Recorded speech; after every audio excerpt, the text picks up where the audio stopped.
Hello friends, मैं Nitin Gupta study 91 channel से आप सबका बहुत बहुत स्वागत करता हूं। दोस्तों, पिछले वीडियो में हम लोगों ने कवर किया था एयर प्रेशर के बारे में, वायु दाब के बारे में कि वायु दाब क्या होता है, इसको प्रभावित करने वाले कारक कौन कौन से होते हैं। ठीक है, इसके बाद हम लोगों ने पढ़ा कि वायु दाब मापी क्या होता है, वायु दाब को मापा किस अंश से जाता है, उसके बारे में भी थोड़ा बहुत डिटेल से हमने देखा था। इस वाले वीडियो में दोस्तों मैं आपको कवर करूंगा भूतल पर वायुदाब का वितरण, यानी जो धरती है ना, इस पे वायुदाब का जो डिस्ट्रीब्यूशन है वो कहाँ कहाँ है। पिछले वीडियो में मैंने आपको ये भी बताया था कि जो एयर प्रेशर है ना वो हर जगह सेम नहीं है, चाहे प्लेस के हिसाब से भी सेम नहीं है और टाइम के हिसाब से भी सेम नहीं होता है। ठीक है, तो अलग अलग होता है। आपने उस चीज़ को कॉन्सेप्ट वाइज समझा होगा। ठीक है, और आज हम समझने जा रहे हैं कि किस टाइप से ये पूरे के पूरे धरती पर एयर प्रेशर का जो है वितरण हुआ है या डिस्ट्रीब्यूशन हुआ है। ठीक है, तो भूतल पर वायु दाब का वितरण यानी distribution of air pressure on the earth, हमारे पृथ्वी पर वायु दाब का वितरण किस प्रकार से है। ठीक है, तो देखिए, पृथ्वी पर वायु दाब की 7 पेटियाँ पाई जाती है। कुल कितनी पेटियाँ पाई जाती है दोस्तों? तो कुल 7 पेटियाँ पाई जाती है। पृथ्वी पर एयर प्रेशर की कितनी पेटियाँ हैं? 7 पेटियाँ। देखिए, जो लोग भी नए हैं, जिन लोगों ने एयर प्रेशर का पहला वीडियो पार्ट 1 का वीडियो नहीं देखा, वो लोग प्लीज़ पहले वीडियो देख लें, क्योंकि आपको ये नहीं समझ में आएगा कि वायु दाब होता क्या चीज़ है। ठीक है, और जो लोग देखे हैं वो लोग बड़े अच्छे से समझ रहे होंगे। ठीक है, तो पृथ्वी पर वायु दाब की कुल कितनी पेटियाँ हैं? 7 पेटियाँ हैं, जिसमें से 4 पेटी हाई प्रेशर वाली है, ठीक है ना, उच्च वायु दाब की है, और 3 पेटी लो प्रेशर वाली है। ठीक है, कैसे याद करेंगे? तो यार हाई है तो एक्स्ट्रा नंबर है उसके पास, यानी 4 प्रेशर कहाँ है? हाई प्रेशर वाले पे है 4, और 3 कहाँ पे हो गया है? लो प्रेशर वाले पे हो गया। ठीक है, तो सिंपल सी बात है। फिर क्या होता है, देखिए, अब एक एक करके हम कवर करने जा रहे हैं। ठीक है, तो सबसे पहले हम पढ़ने जा रहे हैं विषुवत रेखीय निम्न वायु दाब पेटी। सारे टेक्निक्स मैं आपको बताऊंगा कि आप इन्हें याद कैसे करोगे। ठीक है, चलिए, मान लिया मैंने एक पृथ्वी बना लिया। ठीक है, और इसके बीच से जो रेखा जाती है, आपको पता होगा कि विषुवत रेखा है या भूमध्य रेखा है। ठीक है, और भूमध्य रेखा पर निम्न वायु दाब पेटी कैसे बनती है आपको रटने की ज़रूरत नहीं है, आप केवल कॉन्सेप्ट समझिए और अपने आप अभी आपको समझ में आ जाएगा। तो देखिए, 5 डिग्री नॉर्थ और 5 डिग्री साउथ, इसलिए मैंने NS लिख दिया। ठीक है ना, N/X, यानी 5 डिग्री नॉर्थ ये ऊपर वाली लाइन और 5 डिग्री साउथ ये वाली लाइन। ठीक है ना, यानी 5 डिग्री हम इस विषुवत रेखा से ऊपर चले जाएँ नॉर्थ साइड, और 5 डिग्री इस विषुवत रेखा से हम नीचे चले आएँ। ठीक है, देखिए, विषुवत रेखा के समय 5 डिग्री उत्तर से 5 डिग्री दक्षिण के बीच में यह विषुवत रेखी निम्न वायु दाब पेटी पाई जाती है। तो अभी मैंने कहा कि इसको रुकिएगा, ये निम्न वायु दाब आपको याद करने की भी ज़रूरत नहीं है। जब आप पूरा कॉन्सेप्ट समझिए तो अपने आप आपको समझ में आ जाएगा कि निम्न वायु दाब मैंने क्यों लिखा है। ठीक है, अभी आप खाली इतना समझिए कि 5 डिग्री उत्तर से 5 डिग्री दक्षिण तक में ये पाया जाता है। तो देखिए, क्या है ना, यहाँ पे सूर्य है। ठीक है, और इसकी सीधी प्रकाश यहाँ पड़ती है। तो हम लोग बचपन से पढ़ते चले आ रहे हैं कि विषुवत रेखा पर दिन और रात क्या होते हैं? बराबर होते हैं। ठीक है, क्यों बराबर होते हैं? क्योंकि सूर्य का प्रकाश सबसे ज़्यादा कहाँ पहुँचता है? इसी पे पहुँचता है। और पृथ्वी भी क्या है? हल्की सी चपटी है ऊपर से, तो चपटी होने के कारण दोस्तों ऊपर से दबा हुआ है और साइड से ऐसे पृथ्वी थोड़ी सी नुकीली टाइप की बाहर निकली हुई है, जिसकी वजह से इस वाले स्थान पर क्या होता है? ज़्यादा प्रकाश मिलता है। ठीक है, तो एक सिंपल सी बात बताइए कि यदि यहाँ सूर्य की किरणें वर्ष भर पड़ती हैं, पूरे साल पड़ेंगी। ठीक है, इसीलिए तो दिन रात बराबर होता है। तो अगर सूर्य की किरणें पूरे साल पड़ेंगी तो सूर्य की इस उष्मा से क्या टेम्परेचर उस स्थान पे अधिक हो जाएगा? भाई, अगर दिन भर सूर्य, हम कह रहे हैं 24 घंटे अगर सूरज उग जाए, ठीक है, उगा रहे, तो क्या टेम्परेचर बढ़ जाएगा उस स्थान का? हाँ, बढ़ जाएगा। यानी इस जगह का क्या हो जाएगा? टेम्परेचर बढ़ जाएगा। और टेम्परेचर जब बढ़ जाएगा तो यहाँ की जो गैसें होंगी वो क्या होंगी? गर्म हो जाएंगी। और गर्म होती हैं गैसें तो कहाँ चली जाती हैं? ऊपर हो जाती हैं। जैसे ही गर्म होकर गैसें ऊपर चली जाएंगी, प्रेशर कैसा बन जाएगा? Low pressure. ये तो हम लोगों ने पीछे भी देखा था वीडियो में, वहाँ पे कैसा बन जाएगा? Low pressure. तो क्या आपको याद करने की ज़रूरत है कि विषुवत रेखा पर लो प्रेशर होता है? हमको क्या लेके चलना है? हमको अपना कॉन्सेप्ट सूर्य को लेके चलना है। ठीक है, अपने आप हमको समझ में आ जाएगा कहाँ लो प्रेशर है, कहाँ हाई प्रेशर है। तो सूर्य की प्रकाश यहाँ बराबर पड़ता है, पूरे वर्ष भर पड़ता है, इसलिए यहाँ से हवा गर्म होकर भाग गई। और जब हवा गर्म होकर भाग गई तो यहाँ बन गया लो प्रेशर। भाई, प्रेशर नहीं रहा ना ज़मीन पे, पूरा गर्म होकर हवा ऊपर चली गई, तो इस जगह पे प्रेशर कैसे बनेगा? नहीं बनेगा, यानी कम बनेगा, तो लो प्रेशर हो गया। ठीक है, यानी टेम्परेचर यहाँ पे बढ़ा और हवा गर्म होकर ऊपर गई, इस वजह से क्या हो गया? वहाँ पे लो प्रेशर बन गया। तो देखिए, जब यहाँ से गर्म होकर हवा ऊपर चली जाएगी तो वह स्थान तो खाली हो जाएगा। तो इसका क्या मतलब? वहाँ हवा नहीं रहेगा? नहीं, ऐसी बात नहीं है। हवाओं का दूसरा नियम होता है दोस्तों कि हवाएं हमेशा क्या होती हैं? हाई प्रेशर से लो प्रेशर की तरफ बहती हैं। देखिए समझिएगा बात को, जो हवाएं होती हैं किधर चलती हैं, हाई प्रेशर से लो प्रेशर की तरफ चलती हैं। तो अगर यहाँ लो प्रेशर जनरेट हो गया तो क्या यहाँ हाई प्रेशर वाली, जो अगल बगल के हाई प्रेशर वाली जगह हवाएं होंगी वो इसके तरफ आएंगी चारों तरफ से भाग के कि चलते हैं यहाँ पे। ठीक है, हवाओं का गुण होता है दोस्तों हाई प्रेशर से किस तरफ चलने का, लो प्रेशर से चलने का, क्योंकि अगर ऐसे ये नहीं बना रहेगा ना तो फिर हवाएं क्या होंगी, मूव नहीं कर पाएंगी। ठीक है, तो हवाएं हमेशा क्या करती हैं, हाई प्रेशर से लो प्रेशर की तरफ चलती हैं।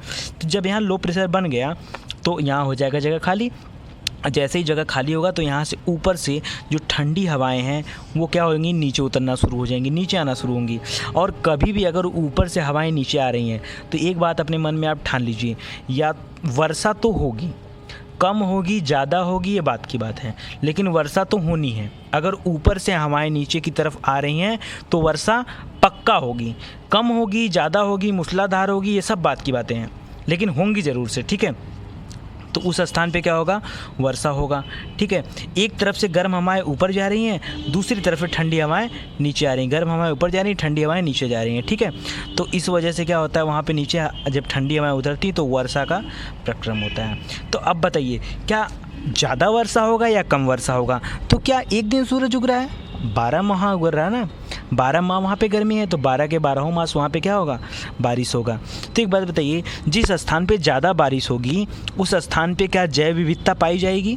आप बताइए, ज़्यादा बारिश होगी तो ज़्यादा वनस्पति पाई जाएगी, बोलिए, ज़्यादा बारिश होगी तो ज़्यादा वनस्पति पाई जाएगी, अनेक प्रकार के वनस्पति पाए जाएंगे, अनेक प्रकार के जीव जंतु पाए जाएंगे।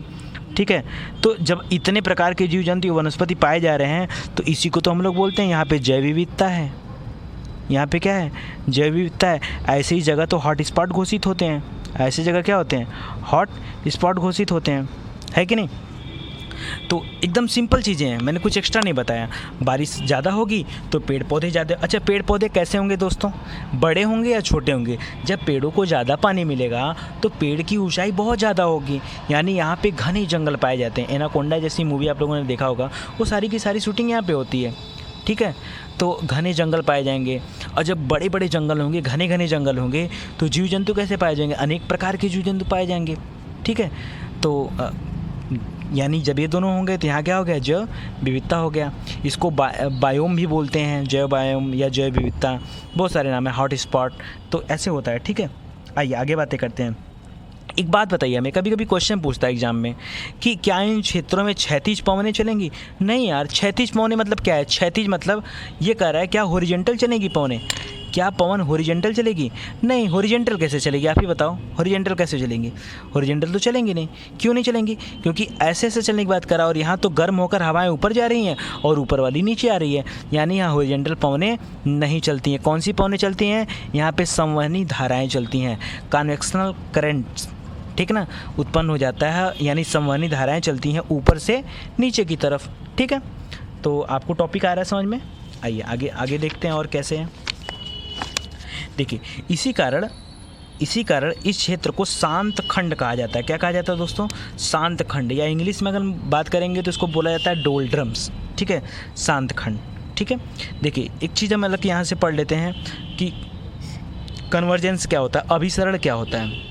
देखिए, क्योंकि यहाँ बन गया है लो प्रेशर, अब मैंने बताया आपको कि हवाएं क्या होंगी, हाई प्रेशर से लो प्रेशर की तरफ आएंगी। आपको क्लियर आ रहा है, ठीक है, थोड़ा सा नहीं क्लियर मुझे लग रहा था, अभी सही है। ठीक है, तो यहाँ हवाएं क्या होंगी, हाई प्रेशर से लो प्रेशर की तरफ आ रही होंगी, तो दोनों तरफ से हवाएं क्या होंगी, इसकी तरफ बहेंगी। तो ये जो सैंपल मैंने दिखाया ना ऐसे ऐसे करके, ये हवाएं किस तरफ बह के आ रही हैं, इसी तरफ बह के आ रही हैं। अच्छा देखिए, ये सैंपल आप गलत में ऐसे ऐसे मत कर दीजिएगा, ठीक है, ऐसे ऐसे नहीं। अभी मैं बताऊँगा कि हर तीर का यहाँ पर एक वजह है, ठीक है, तो आपको रटना नहीं है, मैं अभी आपको समझा दूँगा, क्लियर कर दूँगा। आइए पहले इसको देख लेते हैं। यहाँ दोनों ओर से आने वाली हवाओं का क्या होता है, अस्थायी पवन जो होती है उनका मिलन होता है, इसी को अभिसरण बोलते हैं। अभिसरण कैसे याद करेंगे, हम किसी का अभिनंदन करते हैं, अभिनंदन वर्ड जानते हैं, अभिनंदन कैसे होता है, हम एक दूसरे को भगा के करते हैं या एक दूसरे को पास बुला के करते हैं, पास बुला के करते हैं। तो अभिनंदन या अभिसरण, जब दोनों से हमारे एक दूसरे की तरफ आएँ और आके मिलन हो जाए उनका, तो ये क्या कहलाता है, अभिसरण। और एग्जाम में देखिए यहाँ से क्वेश्चन आता है कि ITCZ क्या होता है। पूछ दिया शॉर्टकट में ITCZ, ठीक ना। तो आई माने इंटर ट्रॉपिकल कन्वर्जेंस जोन, यानी उष्ण कटिबंधीय अभिसरण क्षेत्र। इसी वाले जगह को क्या बोलते हैं, उष्ण कटिबंध बोलते हैं दोस्तों। उष्ण माने क्या होता है, उष्ण माने होता है गर्मी। देखिए उसको लिखा गया गलती से, ठीक है ना। उष्ण माने क्या होता है, गर्मी। उष्ण माने गर्मी, ठीक है। तो गर्मी क्यों, क्योंकि यहाँ सूर्य का प्रकाश बारह माह पड़ रहा है, 12 मास पड़ रहा है, इसलिए क्या है, उष्ण कटिबंध यहाँ पे, ठीक है। तो मैंने बताया पहले आपको कि यहाँ वर्षा ज़्यादा होगी, इसलिए जैव विविधता ज़्यादा होगी, सदाबहार वन जैसे पाए जाएंगे, ठीक है। तो यही वो जगह जहाँ पे सदाबहार वन पाए जाते हैं। कोई दिक्कत आपको? आइए आगे बात करते हैं। इसके बाद हम लोग बात कर रहे हैं अच्छा, इसको मैं सैम्पल में सोच रहा हूँ बता दूँ एक बार, ठीक है। देखिए कैसे आप याद करोगे, मैं याद करने का सिर्फ टेक्निक दे रहा हूँ। मान लीजिए आप बाइक चला रहे हो, मान लीजिए आप क्या चला रहे हो, बाइक चला रहे हो, ठीक है। तो बाइक चलाओगे तो ये बताइए, जैसे मान लो अब आपको पता है कि जो पृथ्वी है वो पश्चिम से पूर्व तरफ घूर्णन कर रही है, यानी ये ऐसे मूव कर रही है पृथ्वी, ऐसे मूव कर रही है पृथ्वी, ऐसे मूव कर रही है, ठीक है, इस तरह से। यानी पृथ्वी इधर से इधर की तरफ मूव कर रही है, ठीक है, यानी पश्चिम से पूर्व की तरफ। तभी तो सूरज क्या होता है, पूर्व में निकलता है। यानी पृथ्वी हमेशा क्या करती है, उल्टा घूमती है, पश्चिम से पूर्व। उल्टा क्या मतलब, ये सही घूमती है, ठीक है। तो देखिए ये इस तरफ घूम रही है। तो अगर पृथ्वी इस तरफ मतलब आगे की तरफ बढ़ रही हो, मान लीजिए आप आगे की तरफ गाड़ी चला रहे हो, इसी साइड आप भी गाड़ी चला रहे हो, ठीक है ना, ऐसे करके गाड़ी चला रहे हो, तो आपके जो सर पे बाल है ना, वो कैसे उड़ेंगे, आगे उड़ेंगे या पीछे उड़ेंगे? जाहिर सी बात है पीछे उड़ेंगे। इसलिए मैंने इस तीर को कहाँ बना दिया, पीछे की तरफ बनाया हूँ।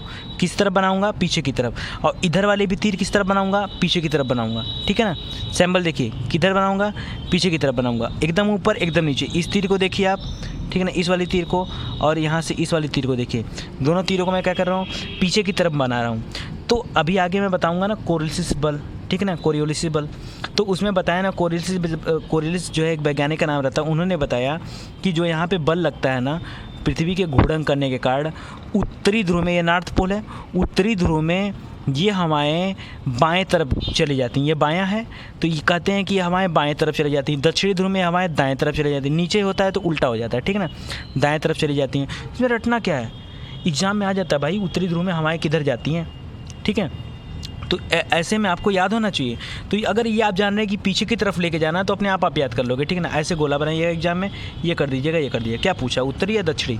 उत्तरी में क्या है तो बाएं तरफ, दक्षिणी में क्या है तो दाएं तरफ। नीचे हमेशा उल्टा हो जाता है, ठीक है ना, ये ध्यान दीजिएगा आप, ठीक है। अगर आपने रीजनिंग पढ़ा होगा तो आपको पता होगा। जैसे मैं बोल रहा हूँ कि आप सीधा जा रहे हैं उत्तर की तरफ 5 किलोमीटर, ठीक है, इसके बाद बाएं मुड़ गए तो आप इधर मुड़ते हो। लेकिन अगर मैं कह दूँ कि आप क्या कर रहे हैं, फिर यहाँ मान लीजिए आप नीचे की तरफ जा रहे हो, मतलब दक्षिण की तरफ जा रहे हैं 5 किलोमीटर, और फिर आपको बाएं मुड़ना है तो बाएं आप इधर मुड़ते हो और दाएं आप इधर मुड़ते हो, ठीक है। तो यही कॉन्सेप्ट है यहाँ भी, ठीक है। और जो बीच में वाला होगा ना, बीच वाली पट्टी होगी, यहाँ भी हवाएं कैसे जाएंगी, वैसे जैसे ऊपर से आई ना, ठीक वैसे ही, ठीक है, ठीक वैसे ही।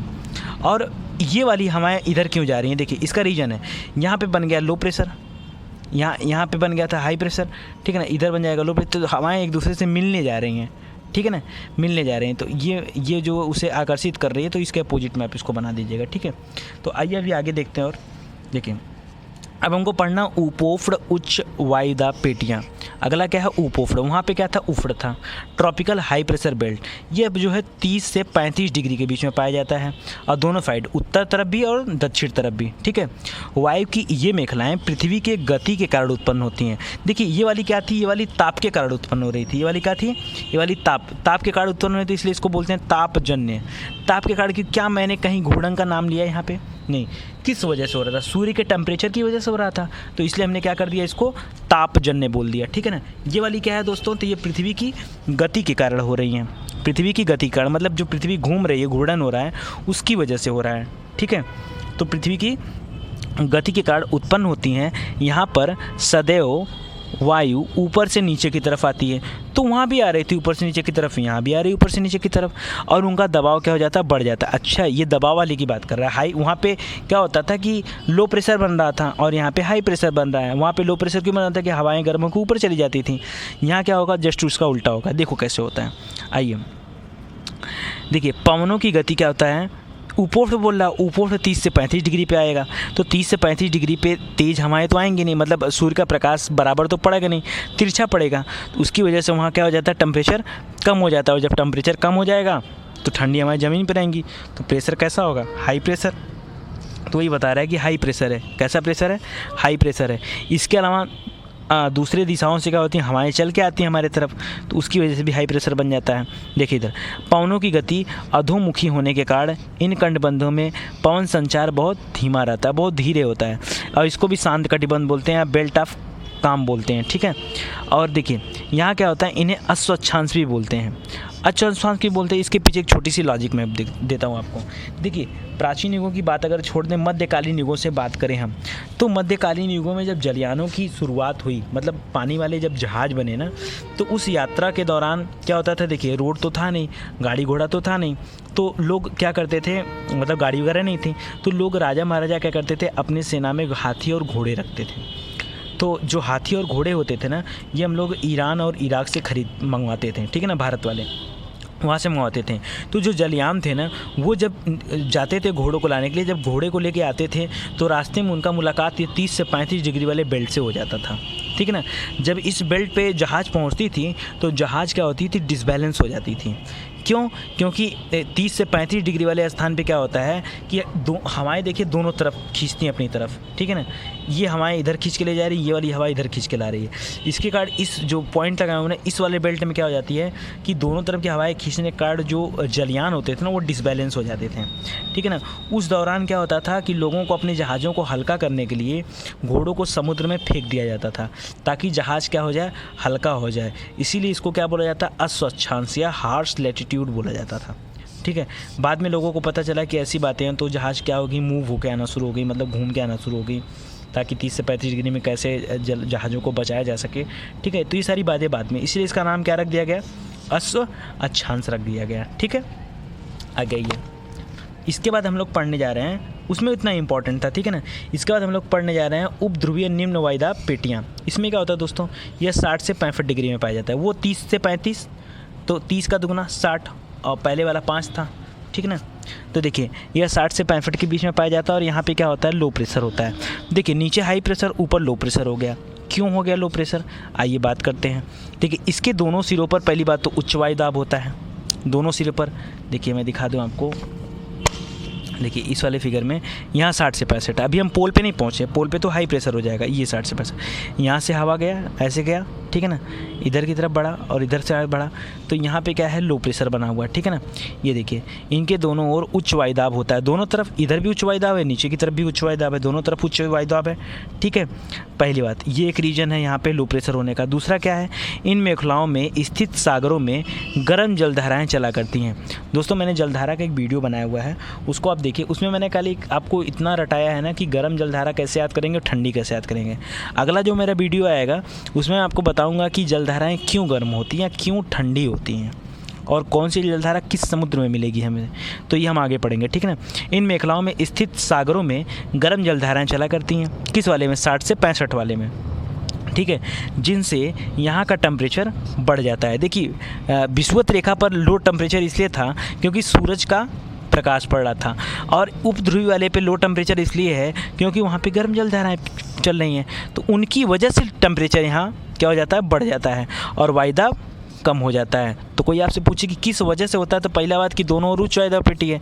एक वजह ये भी हो सकता है, एक वजह हो सकता है कि वहाँ पे गर्म जलधाराएं चला करती हैं, जिससे वहाँ का टेम्परेचर बढ़ जाता है और वायुदाब कम हो जाता है। एक और वजह है कि पृथ्वी की परिभ्रमण गति मतलब जो पृथ्वी भ्रमण कर रही है, ठीक ना, सूर्य के चारों ओर चक्कर लगा रही है, पृथ्वी की परिभ्रमण गति के कारण ध्रुवों के ऊपर जो भंवर उत्पन्न होता है, जो एडिसेस बनते हैं, वायु की इस भंवर से ध्रुवों पर गड्ढा बन जाता है।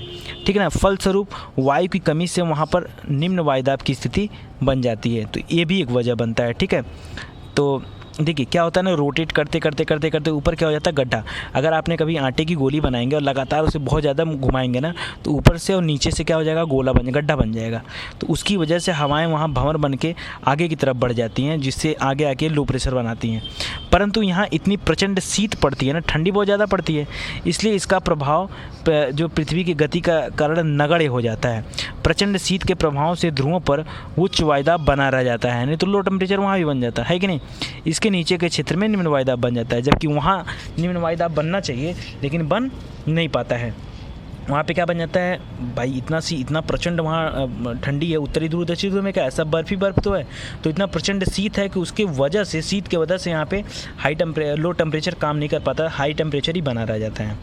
ठीक है, इसके बाद हम लोग पढ़ने जा रहे हैं ध्रुवीय उच्च भार पेटियों के बारे में। ठीक है, पोलर हाई प्रेशर बेल्ट, पोल की बात करने जा रहे हैं। इसके विकसित होने के प्रमुख कारण हैं, पहली बात तो 70 से 90 डिग्री पे पाया जाएगा, मतलब एकदम ऊपर की तरफ, उत्तरी ध्रुव दक्षिणी ध्रुव। ठीक है, ध्रुवीय वायुमंडल का तापमान सदैव या तो निम्न रहता है या तो अति निम्न होता है। कहाँ, सबसे ऊपर माइनस में तो होता है ना, माइनस में तो -10, -20, -50, -100 ऐसे। ठीक है, वर्ष के 9 महीने से ज़्यादा यहाँ का तापमान हिमांक से नीचे होता है, मतलब बर्फ़ हिमांक से भी नीचे होता है। ऐसी स्थिति में वायु का फैलाव नहीं हो पाता है। हमने पहले पढ़ा कि ठंडी वायु फैलती नहीं है, गर्म वायु ही फैलती है। ठीक है, तो वायु का फैलाव नहीं हो पाता, और जब वायु का फैलाव नहीं हो पाता तो वायु का घनत्व और दबाव इतना ज़्यादा हो जाता है कि कोरियोलिस प्रभाव भी वहाँ क्या हो जाता है, निष्क्रिय हो जाता है। इसे तापजन्य वायु भार की पेटी भी कहा जाता है। ठीक है, तो आपको ये चीज़ें याद रखनी है कि प्रेशर बेल्ट को केवल याद रखिए आप, है 2-4 प्रेशर बेल्ट। आगे हम जब पढ़ाएंगे ना तो उसमें हम लोग ये पढ़ा जाएगा कि इस प्रेशर बेल्ट की भूमिका क्या क्या है। ठीक है, तो अभी आपको केवल थोड़ी बातें याद रखनी। इसको मैंने खाली इसलिए बनाया दोस्तों कि आप ये जान जाओ कि लो प्रेशर कहाँ होता है, हाई प्रेशर कहाँ होता है। जैसे हम एक बार फिर से बता दे रहा हूँ, बीच में सूर्य की गर्मी के कारण यहाँ पे क्या बन जाता है कि हवाएं गर्मों के ऊपर चली जाती हैं, इसलिए बन गया लो प्रेशर। ठीक है ना, कितने पे, 5 डिग्री उत्तर, 5 डिग्री दक्षिण। फिर हमने बात किया 30 से 35 डिग्री वाले पे। वहाँ क्या आता है कि पृथ्वी की गति के कारण यहाँ पे जो हवाएं हैं वो मूव कर रही हैं। ठीक ना, हवाएं ऊपर से नीचे की तरफ जा रही हैं, जिसके कारण यहाँ पे क्या बन जा रहा है, हाई प्रेशर बन जा रहा है। तीसरा हमने पढ़ा उपध्रुवीय पेटियाँ, उसको हमने पढ़ा 60 से 65 डिग्री के बीच में। ठीक ना, और उसमें हमने पढ़ा कि गर्म जलधाराओं के कारण वहाँ पर क्या हो जाता है, टेम्परेचर बढ़ जाता है और प्रेशर जो होता है वो कम हो जाता है। उसके ऊपर क्या है कि ध्रुव है। ठीक है ना, यानी उत्तरी ध्रुव, दक्षिणी ध्रुव, वहाँ पे इतनी प्रचंड शीत है, उसकी वजह से वहाँ क्या हो जाता है, हाई प्रेशर बना रह जाता है। हालांकि वहाँ लो प्रेशर बनना चाहिए, लेकिन वहाँ हाई प्रेशर बना रह जाता है। ठीक है, तो ये सारी चीज़ें आप याद रखेंगे, कौन सा बेल्ट लो प्रेशर है, कौन सा हाई प्रेशर है। आगे के वीडियो में हम और डिटेल से इस चीज़ को कवर करेंगे। और अगर वीडियो आपको अच्छा लगा हो दोस्तों तो आपका बहुत बहुत धन्यवाद, बहुत बहुत शुक्रिया। आप लोग वीडियो को बहुत लाइक कर रहे हैं, बहुत सारे लोगों का कमेंट आ रहा है हमारे पास। और बस आप लोग मेहनत से पढ़ाई करते रहिए, सारी चीज़ें आपको समझ में आती रहे। कोई भी दिक्कत परेशानी होती तो आप कमेंट में फिर बताया करिए, मैं उसको दूर करने की कोशिश करूँगा। ठीक है, और आपको बता दूं कि ये वीडियो जो मैं बना रहा हूँ, अभी मैं 1 महीने हुए मुझे बनाते हुए, और ये वीडियो लगभग 50,000 मिनट देखे जा चुके हैं। तो ये सब आपके प्यार का ही नतीजा है। ठीक है, और जो ओपन हुआ है अभी बहुत ज़्यादा बार तो मेरे व्यूज़ नहीं हुए हैं, लगभग 7,000 व्यूज़ हो चुके हैं। ठीक है, तो ऐसे ही आप लोग देखते रहिए अच्छे से वीडियो। ठीक है, आपको समझ में आता रहे। बहुत बहुत धन्यवाद आपका, शुक्रिया।